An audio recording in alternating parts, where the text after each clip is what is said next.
Hello, folks. My name is Natasha Tracy, and you are tuned in to Snap Out of It, the Mental Illness in the Workplace podcast. Hello. I'm so glad to see all of you for my inaugural podcast. Today we are talking to Geralyn Giorgio, who is a director of change management and communications at Johnson & Johnson. Geralyn has done an incredible feat. She has spearheaded a group for employees with mental illness and employee caregivers at Johnson & Johnson. This program is now being used by thousands of people around the globe. She's going to talk to us about how she did this, her own experience with mental illness as well. And don't forget, this is live, so we are going to be taking your questions. Just go ahead and pop any of your thoughts into the comment box, and we may just answer them on air. But before we get to Geralyn, just one moment, I just want to remind people of a couple of things. And the first thing is that mental health in the workplace is a very important topic, and that's because 100% of people have mental health. Everyone from the janitor to the CEO can improve their mental health. But a group of people often gets left out of that conversation, and that's people with mental illness. About 20% of people, so that's about 1 in 5 people, have a diagnosable mental illness in any given year. From ADHD to anxiety to bipolar disorder, these illnesses range from mild to severe, and these 20% of people need to be a part of any mental health conversation, and that's what we're doing here. We are making those of us with a mental illness the center of this particular podcast. So let's get to our guest. Hello, Geralyn. Welcome to Snap Out of It. Hello, Natasha. Thank you so much for having me today. I'm honored. I'm honored to speak with you. So tell me a little bit about yourself and your role at Johnson & Johnson. Sure. So I've been at Johnson & Johnson. I can't believe it. It'll be 25 years this year in September. And I've been in different types of jobs for that period of time. For about 17 years, I was an HR business partner. And then over the last 6 or 7 years, I've been focused more on specialist types of roles in organizational development and now in change management. So I work in the global services organization within Johnson & Johnson in change management. So I live with depression. So I have lived experience with depression as well as an eating disorder. I'm a certified coach. I can talk a little bit more about that later. I do ensure that I make time for fitness in the morning because that really does help me to manage my depression. I will be married on June 11th, so to the love of my life, and I'm very excited about that. I thought I would never find him, and I finally did after 40-something years.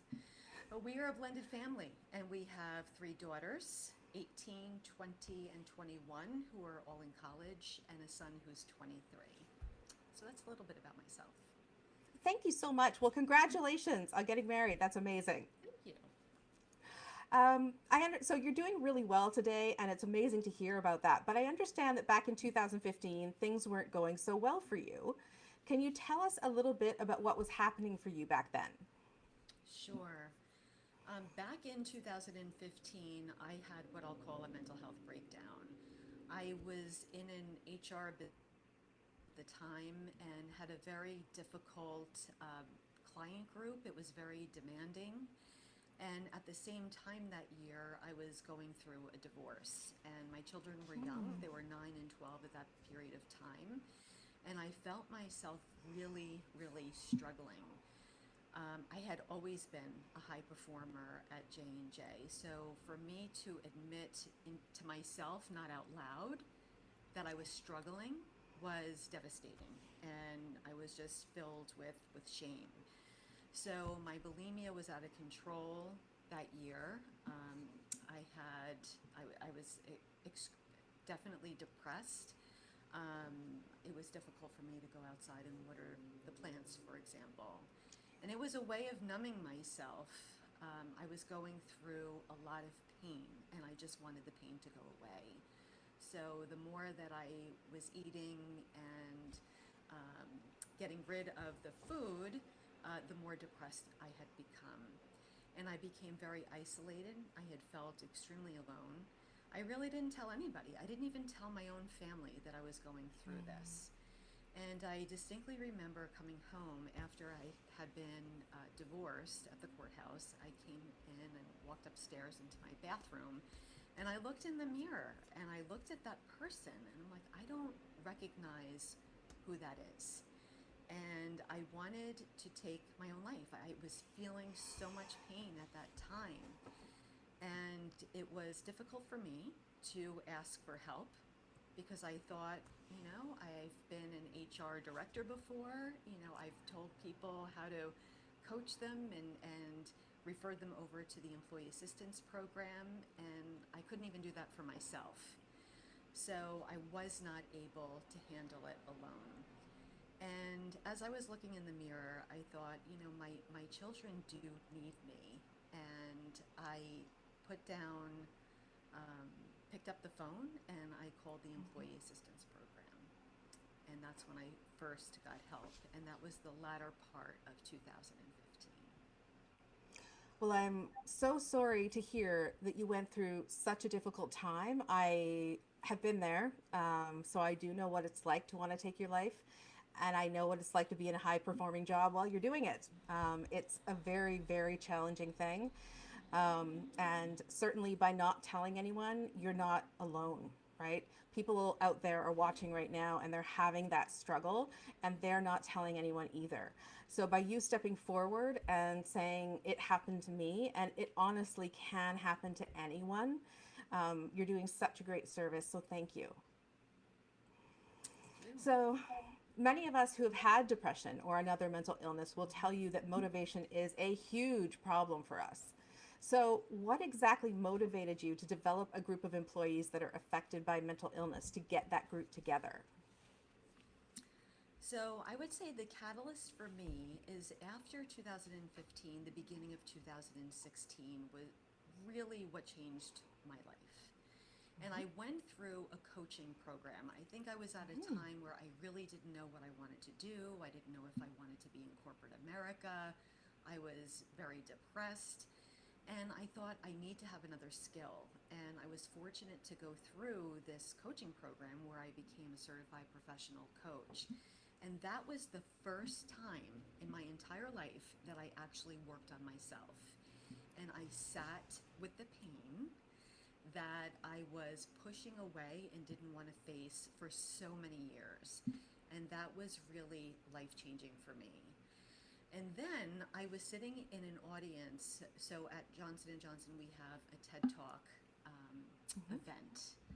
And I was in the audience and I was listening to a gentleman by the name of Craig Kramer who was giving a talk about mental health. And I was listening to his story, and it was the first time that anybody was talking about mental health in the workplace. And he was sharing a story about his daughter who had an eating disorder. So immediately I was sitting on the edge of my seat, and it was just everything he was saying was resonating and talking about how mental health is the new cancer. So after that talk, I just sat back and I said, I need to meet him. I need to go and speak with him. And I had an appointment, met with him, and I just felt that I needed to help other people. I had to do something that was much bigger than myself. I wanted to create a movement so people can talk about mental health in the workplace openly and not have any repercussions or not have that fear at least. So that's what That's started it. that's extraordinary. So many people, like I said, have been in your position, but very few of us can take that next step and go, I just want to help other people. So thank you for doing that. I know clearly thousands of people at your company would thank you. And I've actually met Jim Kramer, and he's amazing. so, Yes, he is. um, so I think if people can go and see his talk, it's great. Um, and yeah, so you are watching Snap Out of It with me, Natasha Tracy, and Geralyn Giorgio. And don't forget, if you have any questions, don't forget to put them in the comments box, and I'll see about asking them in just a little bit. So, I understand there is a group at Johnson and Johnson called the Mental Health Diplomats. It's part of the Alliance for Diverse Abilities Employee Resource Group. And I'm actually not familiar with employee resource groups personally, but they often are shortened to ERG. So, can you tell us a little bit about the Mental Health Diplomats? Sure. So when Craig and I started this ERG, or the idea to start an employee resource group that had to do with mental health, it took about, I would say, 9 months for us to get off the ground. And we ended up combining with another ERG called the Alliance for Disability Leadership. And underneath that ERG was already disability and autism. So we added the mental health component of that. And then over the course of 2017, after we launched in April, the name disability leadership was not resonating for everyone who was in our employee resource group. So we ended up rebranding it to the Alliance for Diverse Abilities. So this way everyone felt included, because at some point everyone has a diverse ability and we all bring different skills and talents to the workplace, and that's what we really wanted it to be about. So our vision on the mental health side is a world where mental health challenges are well understood in society, they're treated rapidly, they're managed, and if possible, prevented. And our mission is that we're going to put Johnson & Johnson at the forefront of promoting mental health for all. So our mental health diplomats are a group now of over almost 3,000 people. Wow. We started with less than 100. We started with a group of people that actually reached out to Craig in that TED Talk and said, if you're going to do anything around mental health, please put me on your distribution list. I want to help. So we started with that group, and then it was amazing how quickly, and I don't think we anticipated how quickly it was going to grow. And we are now, like I mentioned, about 3,000 people in 79 countries around the world. And we're a common, passionate group of people who just want to make a difference in mental health by educating employees and encouraging the use of resources that companies have, like an employee resource program, raising awareness from a cultural standpoint about mental health in the workplace, what it is and what it is not. Fostering a culture of inclusion at Johnson & Johnson by removing the stigma, or at least helping to remove that stigma often associated with mental health challenges. And promoting J&J as this employer of choice for people who want to come and work for us and know that we have this employee resource group and we care for our employees and we care for their families. And overall advancing the mental health goals for our company. So inside the Mental Health Diplomats, there are 14 focus areas. So when we started, we didn't have these, and all of a sudden we had people come forward and say, I want to start a smaller group about grief, depression, bipolar, anxiety, suicide, eating disorder. So it grew to about 14 of these focus areas where a group of people work very closely with our Global Health Services organization to create awareness and events. Like, for example, in February is Eating Disorder Awareness Week. Yeah. And that is a week where our team goes out and we have an event, a global event, and we do something to create awareness specifically around eating disorders.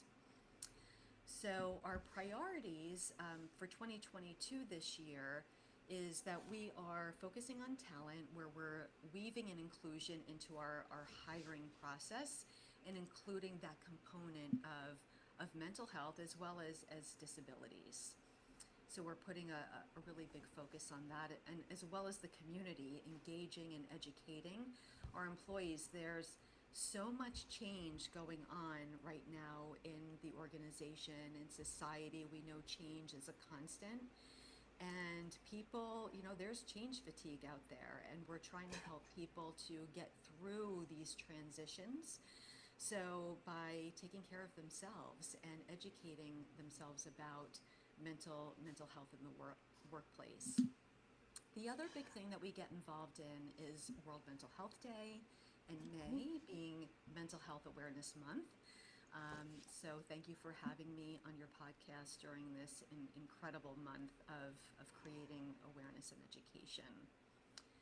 And then finally, I would say that we partner at the hip with Global Health Services, and they really provide an array of training that our employees can take around mental health awareness and well-being. That's all incredible. I want to make one little comment there, and that's about the word disability. I fully respect that that does not reflect some people's experience with mental health and a mental health or a mental illness. But I also want to say that I have a disability because of bipolar disorder, and the word's not a bad word. Some people are disabled by mental illness, and it's okay. That level of disability could be smaller or it could be larger, but that word is not a bad word. Some people are disabled. We need to accept that. And that can even happen in the workplace. That person can be disabled and they need a modified working environment. That can absolutely happen. So I just want to mention that while I respect the change in verbology, I also want to mention that that's not a bad word. So I think what you're doing there, you've taken on almost the world, right? In what you said that this group does. So what are the benefits to the people who actually participate in this particular group? So I think some of the benefits are that they're a part of a community. They're a part of something where they're talking to people who actually understand what they're going through, whether they have a mental health condition themselves, or maybe they have loved ones, family members, friends who are going through these similar challenges, that they can get support from this beautiful community of 3,000 people. They're getting support for their families, for their friends, for themselves, mental health resources. Also, it's rewarding sharing their own.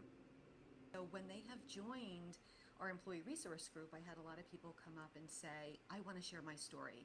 The next time we have a town hall, or if we have monthly calls as a global community, people want to share their story and start to help other people.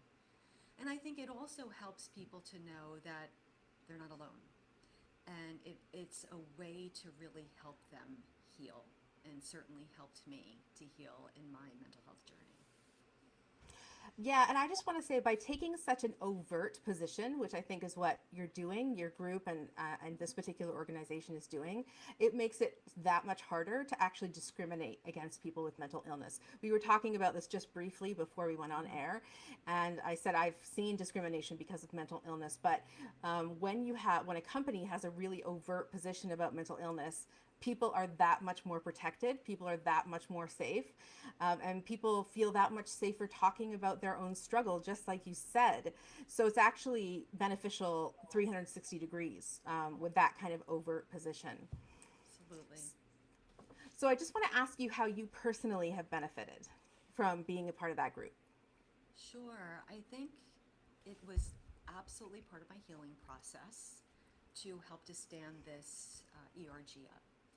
Also with the pandemic, so we had launched in 2017, and then a couple of years later we hit our global pandemic, and we know that there were many people with mental health challenges during that period of time, myself included. And I went into a very, very dark place. I was so excited at first on March 13th, which was my birthday, when the company announced we are not going back to work. We're going to be working from home. I was like, yes, I can work out every day. I can have a flexible schedule. This is great. And unfortunately, my brain was telling me something completely different, and I became very, very depressed. And leaning on this community of people really, really was very helpful to me. We started to have these open mic sessions. So we were new with the Zoom technology, so we would do the breakout sessions, and people would share what they were feeling and what they were doing to help them get through their depression or their anxiety. So we found that that connection piece was extremely helpful for many people, including myself. And I think being involved in this, what I'll call a startup at J&J, we were Yeah. navigating through uncharted waters we had a leadership team that was very persistent about making a difference within the company and outside of the company. And through that process, I just met the most amazing people around the world and have met some of my very, very best and good friends through this community today. That's amazing. Support groups, as we know, outside of the workplace can be gold for people, 100%. I suggest to people that they join support groups quite frequently, whether they be online or in person. But taking those support groups into a workplace almost feels scary because you're adding your employment on top of your emotional support, right? So there's almost a scary piece there. But you've managed to tackle that. And because you've tackled it, you found that there are such benefits. So I think that speaks highly for how we as people connect with each other and how we talk to each other and how we can support each other. Because it's not just about a resource as in reading a web page. It's not even just about going to see a doctor. It's also about finding out that there are people just like you, and that's hugely powerful. And I've learned that being vulnerable is okay, that there's nothing wrong with that. And in fact, I really do believe being a good leader, that having that vulnerability is so incredibly important to build that trust with people, that credibility with people. So I found that being my own authentic self was something that I just wanted to do. I didn't want to wear a mask anymore, and I wanted to take it off and just be myself. I love that. I certainly have struggled with authenticity in the workplace for sure. I was not a person who tended to do that. Like, I'll just admit it. I tended to compartmentalize, and I found it really important to do that. That being said, for people who can actually authentically experience one person, so at work and at home, I do think that's extraordinary for the person and their mental health. So thank you for leading the way with that and showing people that it can be done. So can you tell us a little bit about how this ERG actually benefits Johnson and Johnson? Sure. I think in a couple of ways. I think through creating this awareness around mental health, we are making progress. We are Mm-hmm. definitely not there. We put a dent in it, but we have made progress and we can see that. Employees are getting the help that they need earlier rather than being put on a performance improvement plan when it's too late. And then it's hard to come out of that. So we're advocating for people to get help early on in the process and to be educated. So in terms of helping J&J, I think that this ERG can help decrease absenteeism, short people Mm-hmm. going out on short-term disability, performance issues, and increase engagement and productivity in their roles, especially if they feel like they're being seen and that their manager in particular cares for them, that when they ask, how are you doing today? That it's just not a question, but it's a really meaningful question that I could be openly, I can share what's going on with me. I might not be having a good day, and it's okay not to be okay. So I think employees are bringing their authentic selves into the workplace as a result of some of these conversations that we have started. I think there's a big word there that you didn't quite mention, but you did talk about, and that's presenteeism, right? So that's like a new word that people are talking about where people do actually go to work when they're not feeling well, when they should be at home, when they should be getting help.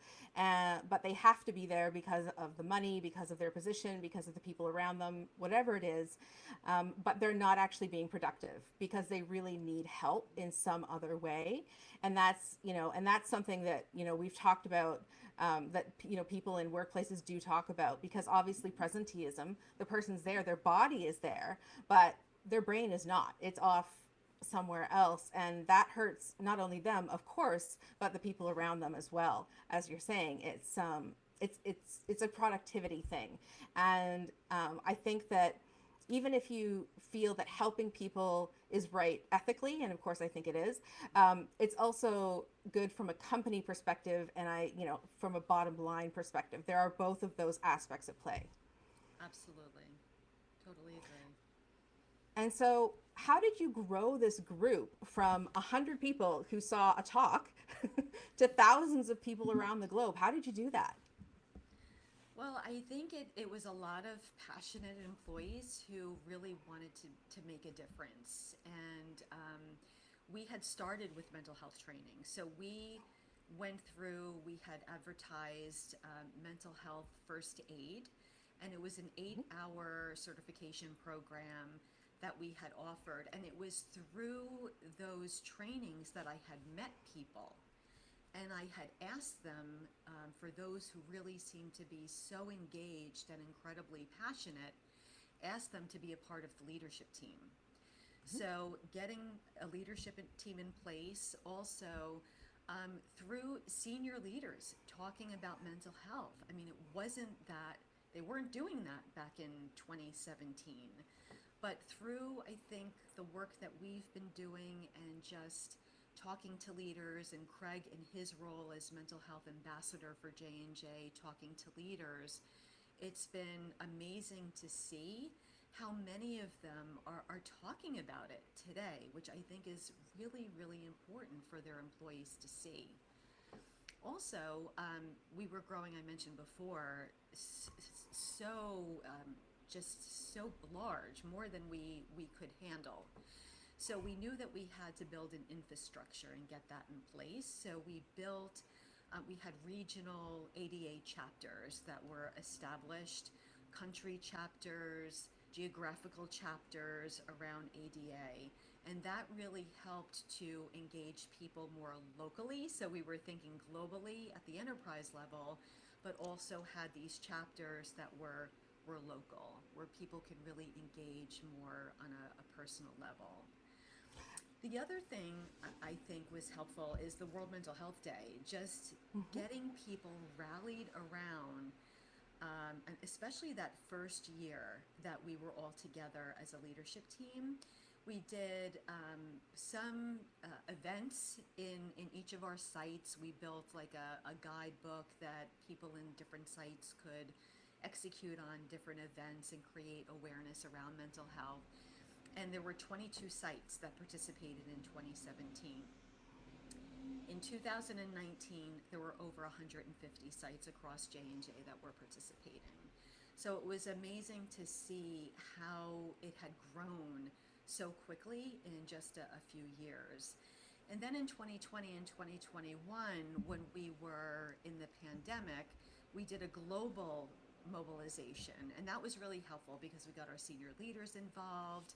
We actually won the Guinness Book of World Records for the largest meditation of 11,000 people around the world. So it was really, really cool. So that it created a lot of buzz in the organization, and people just wanted to learn more about what we were doing and our purpose and what we stand for.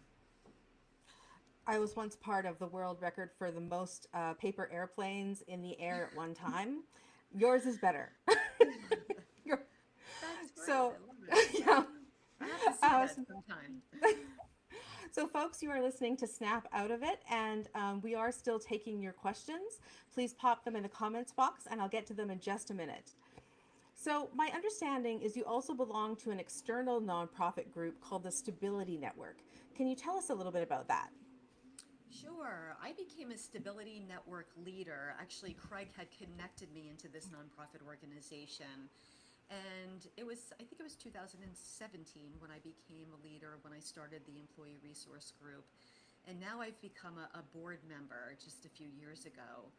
And we're people in the workplace who are successfully living with a mental health condition. And we're sharing our stories and our lived experience to help other people like us to recover faster and to stay well longer in the workplace, and that to create hope, that there is hope out there. So we speak at organizations, at companies. I've been on panel discussions around mental health and, again, sharing our own lived experience.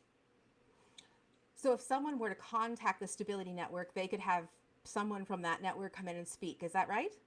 Yes, Yes. Okay. yes, absolutely. So it sounds like that's a really great resource for people as well. Yes. So, what do you think the biggest lesson is you've actually learned from these groups? Well, I think the biggest lesson I learned through this journey, first for myself, I would say that I'm worthy of happiness. For a long time, I felt that I was just not worthy. And I had the ability to rewrite and recreate my story through standing up the mental health diplomats. And the lessons I learned from this whole ERG experience is that you really can make a difference. It takes a lot of hard work. I mean, believe me, it wasn't easy. I had my regular full-time job, and this was a volunteer role that I had as the mental health diplomat leader. So it was a lot of passion, a lot of hard work. And our team would not take no for an answer. So it was always about how can we make something work? So, for example, we recorded 3 employee stories that first year that, and myself included, that had a lot of sensitive information where an employee talked about suicide and a lot of sensitivity. But we worked very closely with our legal group to say, okay, it's not about you can't do this, but let's talk about how we can do this. And with like a disclaimer that we put in front of the video, it had to be a voluntary thing that people could watch. It couldn't be shown, for example, in a town hall meeting, that we were able to do this and get those stories out there. So I've learned to be persistent, which has been a really good thing. Well, thank goodness you were persistent, and thank goodness you had people who were creative thinkers, because a lot of legal teams, I think, would have just said no. And obviously, you didn't take no for an answer, and somebody thought creatively about how they could make it a yes, or they could make it a sometimes, or they could make it a maybe, or whatever, but they didn't make it a no. That's amazing. So, Yes. finally, what would you say to other people who want to start a group just like you did? I would say probably one of the most important things is to get an executive sponsor who can walk this journey with you and influence other people. I was very lucky in that I had Craig, and then I had his leader, so the head of our neuroscience group at the time, and other senior leaders who were very much bought into standing this organization up. So there needs to be that commitment at the top from leadership to support it, while also building that grassroots effort at the bottom. So building that core leadership team with passionate employees, I think really critical, who are committed to actually doing the work. And they're not just a member of the employee resource group, they actually have to do the work, engage other people around the company to help, because there is no way that you can do it alone. And I would say partner with your global health services if you have them, employee assistance program, your legal organization. We're a very conservative company in some respects. So to your point, it's, they wanted to make this happen. They wanted us and championed us to get the word out there. And that's something, you need those influencers, you need those advocates in order to make it happen. Thank you. I certainly hope that somebody out there hears that, and it twigs for them that maybe they can do it too, because more companies need that type of group, that type of environment where people can reach out to each other. Yes. So there have been a few questions that have come in, so I do want to ask you a few different things. So Sure. first of all, we've got a question from TK. Hi, how you doing? Um, do people have to self-identify that they have a mental health disorder before joining the ERG? And then how does that impact employment in such a conservative industry? So, no, people do not have to self identify. Absolutely not. But, like you were said before, Natasha, that having a disability is not a bad word, it's not a bad thing. So, when you join the company, you have the option to identify having a disability. whether it's a physical disability or a mental disability. I happen to identify as someone with a mental disability, but we do not require this. So it is voluntary for people to want to do that if they're comfortable identifying themselves as such, then they can do that. But anyone is welcome to belong and come be a part of our employee resource group, and even if they're coming in being an ally. Yeah, and I mentioned briefly employee caregivers. So that's part of the conversation that I haven't delved deeply in, but I believe that is included in your resource group. Is that right? That's correct. So it's not only helping employees who have a mental health condition themselves, but I would say there's so many more employees in the organization who are caring for people who are caregivers, and we are helping them as well, and they're absolutely a part of our organization. Perfect. Thank you. So earlier, a Facebook user, hi Marion, she asked this question. So, do you think there's a downside to creating or participating in these kinds of groups? I would say the downside could be if you don't have an executive sponsor. So if you don't have the leadership support, then you can run into some roadblocks, of course. For me personally, I don't see a downside. I'm one to be very open, and we encourage, as an organization, to be very open and upfront with our leaders, our managers, and put it into our performance plan that we are a part of an employee resource group. And in my case, it was a part of my leadership development, leading it. So when it came to performance time, that was something that I talked about as an example. So I think being transparent with your managers in what you are doing and how this is a part, no, it may not be directly a part of your job, but it is a part of the organization, the culture, and where you are helping to make a difference more broadly across your organization. Yeah, and I think companies often talk a lot about culture, but this is a way you can actually affect culture and affect it in a positive way. So that's an amazing gift to a company because culture, I don't know, it's kind of an airy fairy word. It's hard to grasp. It's hard to grasp onto, but this is an element of culture that is very much not airy fairy and very much, concrete as something you can do. Yes. Um, So also, a question made its way into my inbox. Hi, Alex. And Alex asked, when do you think you shouldn't disclose a mental illness at work? I think it's really up to the person. I think this is a very personal topic, and every situation is going to vary, and you have to be ready. Some employees who are even in our employee resource group are not comfortable sharing that they have a mental health condition, and that's okay. It has to come from the person, and again, when you are ready. I happen to be very lucky in my role, and it wasn't easy. Believe me, it wasn't an easy conversation when I came out and said that I had a mental health condition, and these are the things that I need to do in order to help myself with this. I found that my leadership was very, very supportive in my journey, which was absolutely amazing. So I think it really does depend. I don't know, Natasha, what would you say? Um, what I say to people, because I've been asked this question many times, I often say to people, how badly do you need your job? That's my answer. And I'm sorry that that's my answer, but my answer is how much can you risk with regards to that information? So if this job is a job that you have, and if you don't have it every single day and have that income coming in, you're going to end up homeless, then that's a decision you need to take absolutely life and death seriously because this could impact your job. You don't know. But if this is a job that you do have some flexibility in, or you know that you're an employable person and can get a different job or whatever, then that lowers the stakes a little bit for you.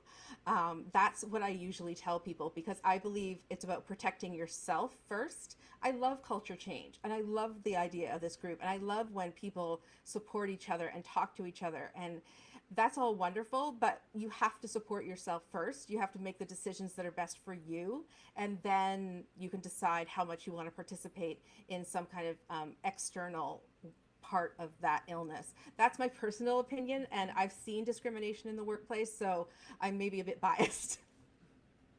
Yeah, no, I think your comment is very fair and makes sense. It really, again, it just depends on your own personal circumstances. So thank you so much, Geralyn. It's lovely to leave it there. I'd like to thank you so much from Geralyn Giorgio from Johnson & Johnson for sharing your insights with us today and sharing your story with us today. You said it's not easy. It absolutely isn't, and I respect that greatly. So to you, the viewer, join us next week. It'll be at the same time, so 2 p.m. Eastern Time. And we will be talking to Saskia Lightburn-Ritchie, who is the CEO of a charity that helps to rid a community of domestic abuse, and she does it while having bipolar disorder. Learn how she created a job for herself as a CEO that works even with a serious mental illness. And don't forget to drop by the podcast's website anytime at snapoutofitpodcast.com. My name is Natasha Tracy. I hope you have a great week with great mental health.